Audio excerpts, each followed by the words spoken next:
Vous passez la clé de 12? Il y a quelqu'un dans les toilettes? Oui, le plombier, merci ma petite dame. Regardez dans la trousse, j'ai les mains prises. Oula! C'est plein de beaux jolis outils là-dedans. Clé de 12. Elles sont sur un trousseau? Mais non, ce ne sont pas des clés de serrure, ce sont des clés plats. Fouillez-vous, la tête dans le meuble et je mouille. Vous mouillez? Je me mouille. Bon. J'ai compris. Oui, vous m'avez fait peur. Clé de 12. Bon, 13, ça ira? Non, 12, croyez-vous, s'il vous plaît.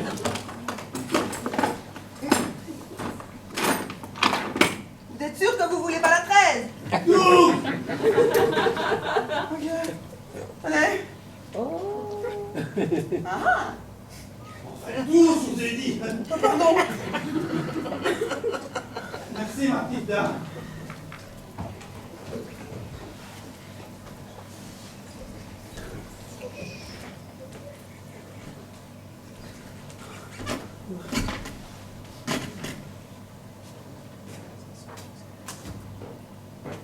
Allô? C'est Laura. Qu'est-ce qui se passe? Tu es sûr que ça va, Chou? Ben, oui, très bien. Ben, tu t'inquiètes pour rien. C'est des égratignures. Tu m'excuses, j'ai affaire là. Ah, par contre, quel temps fait-il à Singapour? Nuageux. Vincent, Oui. tu m'aimes. Oui, je t'aime, mon trésor. Tu sais que si tu m'es infidèle, je te tue. Ben, oui, mon amour. Mais tu sais que si toi tu me trompes, je te coule les pieds dans le béton et je te balance dans l'escourbe avec un beau bouquet de fleurs. Tu es un vrai poète, mon chéri d'amour. Bon, allez, je te laisse. Il commence à pleuvoir ici. Je peux vous parler? J'ai un rendez-vous, mais je peux vous accorder une audience. Elle est jolie? Et ça, elle. À votre rendez-vous. Ah oui, bête. Qu'est-ce que vous vouliez me dire? Je pourrais avoir du chocolat? Je vous en prie, faites comme chez moi. Tout en bas, au fond du placard. Et vous êtes mariée? Ben oui. Vous savez très bien que je suis mariée, je vous l'ai dit tout à l'heure. Mais non, je parlais au monsieur Devateur. Ah oui, celui qui est dans les toilettes, là. Vous savez l'histoire des petites culottes? Eh bien, votre frère a recommencé. Non! Si, j'ai trouvé ça dans ses poches. Encore à son âge? Oh, moi, je serais vous, je le quitterais immédiatement. Oh non! Moi, je trouve qu'il a quand même quelque chose d'attendrissant, je trouve.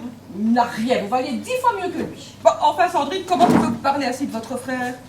À mon avis, vous avez un contentieux qui remonte à l'enfance, tous les deux, hein? Non, je voulais simplement vous mettre en garde. Après tout, bah, ça ne me regarde pas. Hein. En garde contre quoi? Vous l'aurez vu. C'est par rapport à la concierge. Et rapport, c'est bien le mot. Ne me dites pas que lui aussi, il fricote avec la concierge. Non, pas du tout. Ah, vous me rassurez. Avec son mari. Ah. Mais pas souvent, hein. J'ai l'esprit large, mais je dois avouer que là, je tombe de haut, hein. Pour une pilote d'avion, c'est pas rassurant, hein. Mais comment est-ce que vous en êtes aperçu? Alors, elle fait le ménage une fois par semaine à la maison. Et elle a découvert... oh, je suis vraiment gênée. Oh mais non, mais parlez maintenant! Celui du feu pour mon chalumeau? Il commence à m'énerver à votre plombier!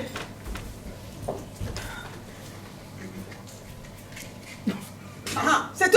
Vous ne voulez pas couscous merguez non plus! Oula! Regardez, ma petite dame, c'est pas vraiment déplaire. Allez, parlez maintenant! En faisant la lessive, elle a découvert dans les poches de Thomas les caleçons de son mari.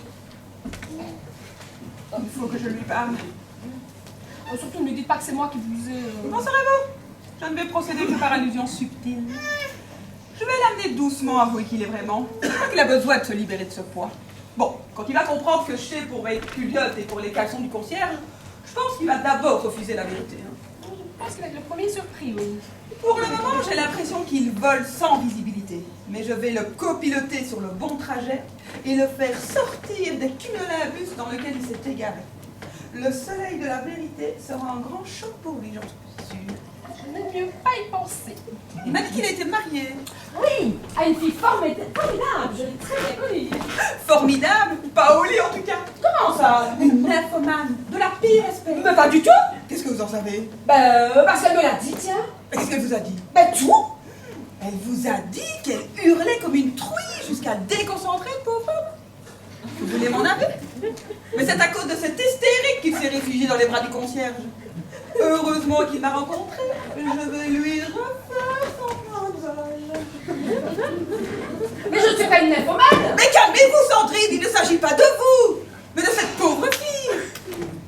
Et c'est curieux, à cette manière que vous avez de vous identifier aux gens qui ont fréquenté votre frère. Hein. Cette femme était une vraie punaise. Elle a bien fait la quitter. Je me sens fatiguée d'un seul coup. Donc, si je comprends bien la situation ici sur le tarmac, petit A, le mari de la concierge trompe sa femme avec votre frère. Pourquoi je vous ai raconté ça? Petit B, la concierge fait cocu son mari avec vous. Si ça peut vous faire plaisir. Pardonnez-moi, mais c'est un peu un club échangiste ici, hein. Et attendez, on peut pousser le bouchon un peu plus loin. Petit C, Thomas trompe aussi le mari de la concierge avec une blonde volante, alias vous-même. Ma foi, c'est vrai. Je suis la maîtresse de l'amant du mari de votre concierge. Mais attendez, et c'est là qu'on rigole. Petit D, le mari de la concierge trompe mon frère et sa femme avec une japonaise. Non! Si. Et encore, je ne vous parle pas du plombier. Je sens comme des trous d'air. Mais au fait, comment vous savez que mon mari est plombier? Oh, je n'en savais rien, mais remarquez que plombier et cocu, c'est un beau métier. Oh là là, soyez pas cruel, j'ai un peu honte quand même. Non, moi je vous parlais du plombier qui est dans mes batteurs, celui qui répare mes batteurs. Qu'est-ce qu'il a fait dans l'histoire, celui-là? Alors entre lui et moi, c'est open si vous voyez ce que je veux dire. Je pense qu'il va faire des heures sup. Mais nous sommes en plein vaudeville bisexuel ici. Oui, on se croirait au Parlement wallon. Tu es beau, moi. Oh oui, comme un taureau andalou, mais en mieux. Vous allez rire, mais dans l'intimité, j'appelle mon mari mon cheval fou. Parce qu'on s'est rencontrés au Haratrix ensemble. Quelle histoire! Bon, avant, hein. Quelle histoire! Il chante. Que c'est pittoresque un ouvrier qui travaille en chantant. Non, je ne pense pas qu'il chante. Vous avez dit mon sang! Votre hypothèse se confirme.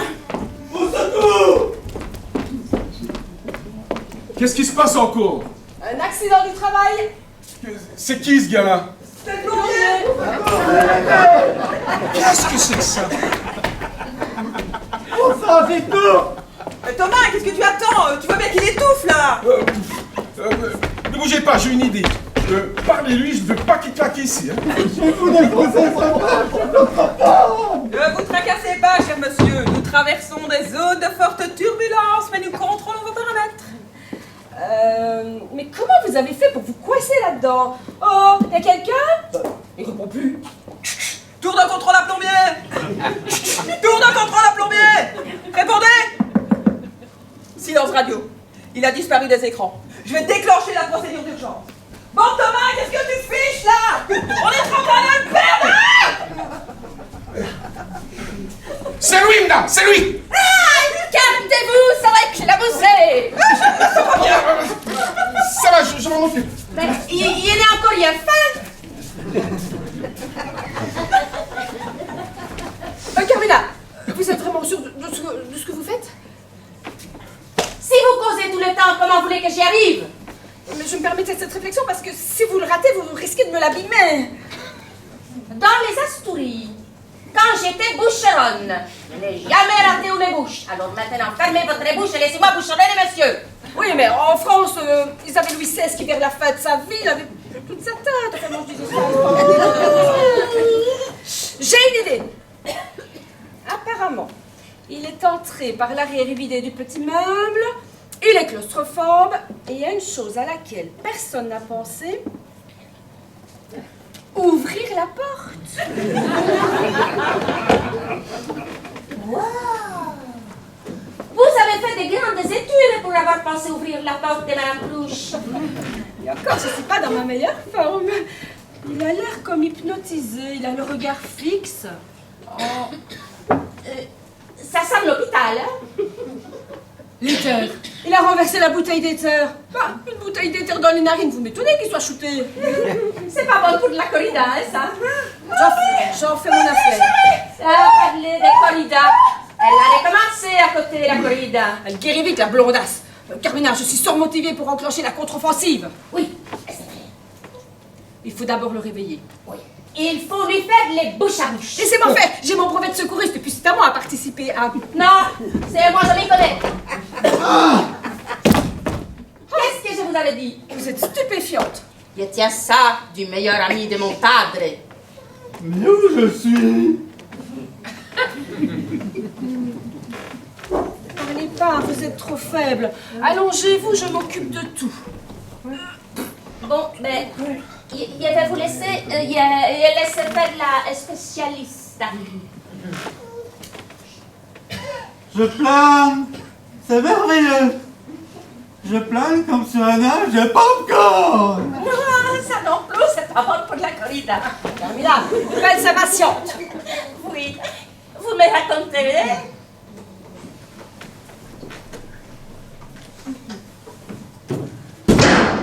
Carmina! Oui. Je vous ai déjà dit de ne pas clapper cette porte, la serrure se bloque. Vous voulez que je reste coincée toute la journée comme la dernière fois? Oh, mais excusez-moi énormément, Madame Cloche. C'est beau. Je vois des escargots chevauchés par des filles en string. Je suis pas arrivée, moi. Alors, monsieur le plombier, soyez courageux, c'est Madame Cruche. J'ai une mauvaise nouvelle. Tous les escargots sont morts et toutes les filles se sont cassées la figure. Oh, les pauvres. Ils ont été dévorés par les loups. Car les loups sont rentrés dans Paris. Madame Elvire. Mais non. Mais si. Bon, allez, on se reconcentre. Monsieur le plombier, regardez-moi dans les yeux. Je le veux. Oh, que vous êtes belle. Ah, quand même. Vous êtes merveilleuse. Ah, merci. Mais vous vous appelez comment? Vous ressemblez à une sirène. C'est quand même mieux qu'un ton. Et votre prénom, c'est comment? Avec vos ailes d'ange rose bonbon. Oh, regardez, une vache volante. Eh ben, je ne suis pas sortie de l'auberge, moi. Oui, je l'ai vue. D'ailleurs, je vais aller la traire. Oh oui, vous voulez bien me ramener du bon loulou comme ma maman faisait quand j'étais tout petit, hein?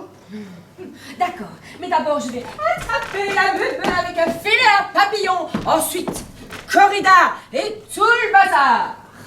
Oh oui, corrida, dada, les meumeux. Pourquoi c'est à moi que ça arrive des choses pareilles?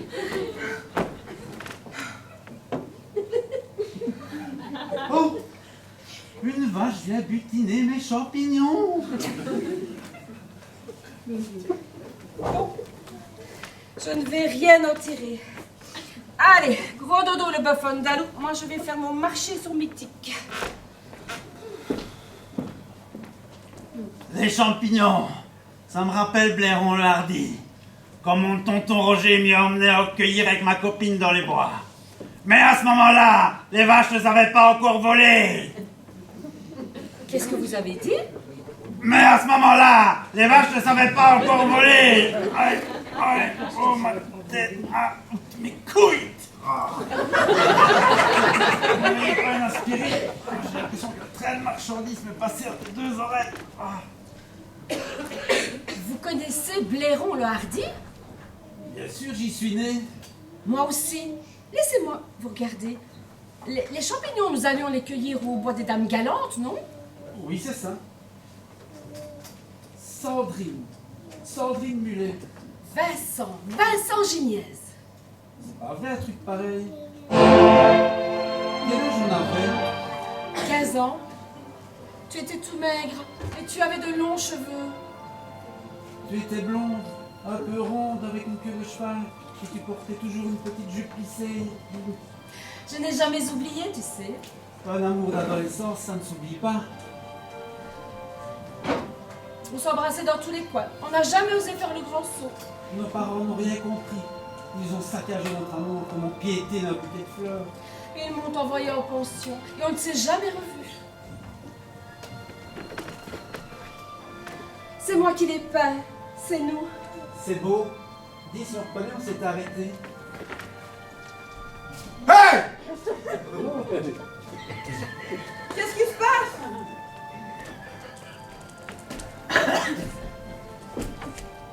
Ma sœur me trompe.